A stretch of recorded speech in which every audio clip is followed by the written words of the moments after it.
You know what? I'm a quick learner.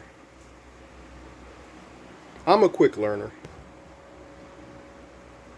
But when you get older, you become an adult, you learn things through experience.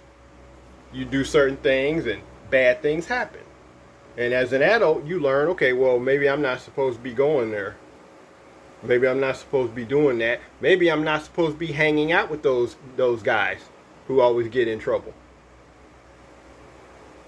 So I've thought about my birthday's coming up next month, and I've thought about the people who take me out every year.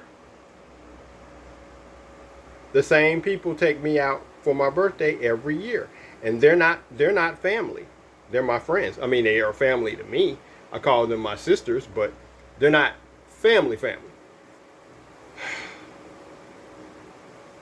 Things that I've realized.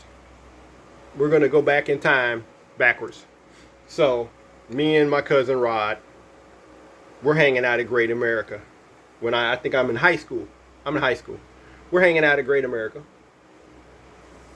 And we ate lunch together.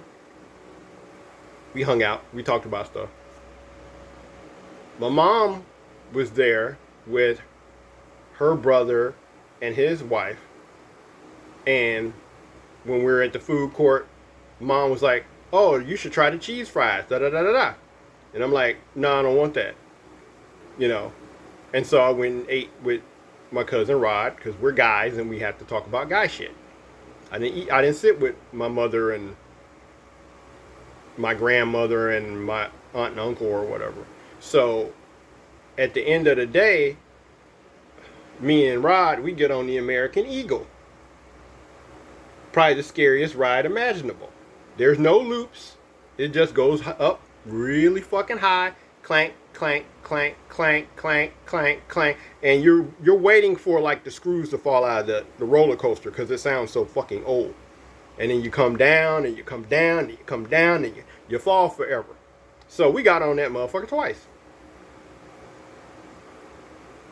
So we were going to say, okay, well, we got stuck on the ride or whatever. That's why it took us so long to get to them. So me and Rod are talking, and we're walking toward everybody, and everybody's sitting there. And my aunt Lisa, she got her arms crossed like this. And when me and Rod get to the rest of the people, my mother, she steps to me, and she's walking on me. She's walking on me. She's walking on me. So all I can do is just step back, step back, step back, step back.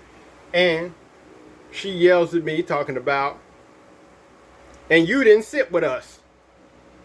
And you didn't sit with us, when they were eating. And she yells at me about us coming there kind of late because my uncle's wife, Lisa, had to be at work early in the morning. So I said, well, the roller coaster got stopped or whatever. And that's what me and Rob were going to say. Hey, the roller coaster got stopped. That's a lie. But think about this for a minute. And I just thought about this. My grandma was there and she said to Rod, why don't you say something? And Rod said, oh, you know how people are when they're da-da-da-da-da. So even though Rod came back at the same time that I did, late, he didn't get yelled at. Nobody yelled at him. Nobody yelled at him.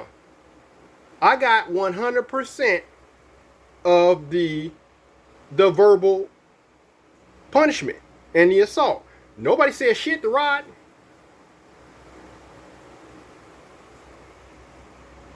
Okay, now we're going to go back in time some more. I remember all the bad stuff. So, there's a black couple that my parents were friends with. Okay. Bugs and Levita. And we always say, oh, we're going to Chucky's house. Chucky was Bugs and Levita's son. I was friends with him when we played with G.I. Joes and shit or whatever. And I don't know how old we were, but we were kids. So, toward the end of the party that the adults were having downstairs, these kids are jumping on the couch. I'm a kid, fuck it. They're jumping on the couch. They're jumping on the couch, and I'm jumping with them. I'm the tail end of the couch though. That's the problem, you know. So they're jumping on the couch, boom, going around the corner, jumping on the couch, boom, go around the corner. As I'm coming around the tail end, jumping on the couch, following these kids around the corner, my mother comes upstairs. Does she see any of these other 4 or 5 kids jumping up? Fuck no. She didn't see those other kids jumping. All she saw was me.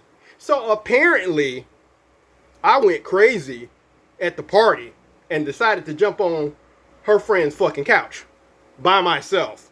The other kids were around the corner doing whatever, reading the Bible or some shit, I guess. That's what little kids do at parties, read Bibles. So my mother sees me.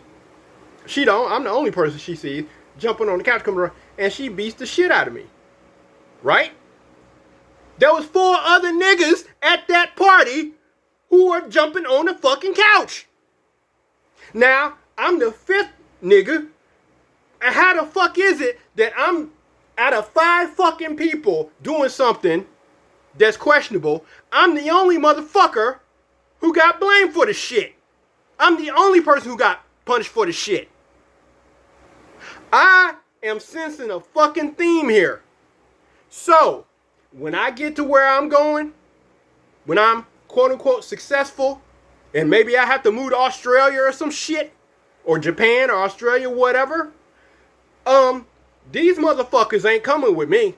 They cannot come with me. They can't touch me, hug me, call me, nothing. Because anytime I do the same shit that these other niggas are doing, I'm the one who gets in trouble for it.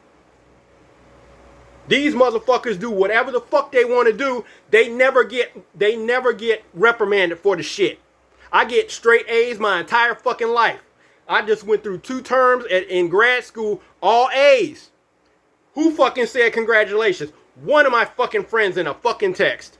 Nobody else. Nobody else. Nobody in the family. Nobody else. Just my friends who take me out for my birthday every fucking year. So if being around other motherfuckers and I do something that everybody else, and it would actually make more sense if I were the black guy in the situation. But I'm never the only black person there. My cousin Rod is black. He didn't get bitched at. He didn't get run over by his mother. All those other kids at that party that day, they were all black. So why the fuck is it I do the same shit that these other motherfuckers do, and I'm the only motherfucker who gets in trouble for it? So what does that mean? You see this shit? You see that shit? I'll be the only black person in the motherfucking Duck Girl movie. And y'all are pushing your luck on the goddamn sound man when he gets a fucking movie. He might be the only black person in that motherfucking movie because being around other black people apparently is bad luck. Or I'm not supposed to be doing it or something. Also, before you say, oh, that's bullshit. Nah, motherfucker, you know what's bullshit? Every time my car breaks down, every time one of my vehicles has broken down or got stuck in the snow, okay, fine. One of my neighbors who's black did help me when I got stuck in the snow that one time. But he's the only black person who has helped me when something happened to my car. Every other time something happened to my car, a random white person has shown up to help me.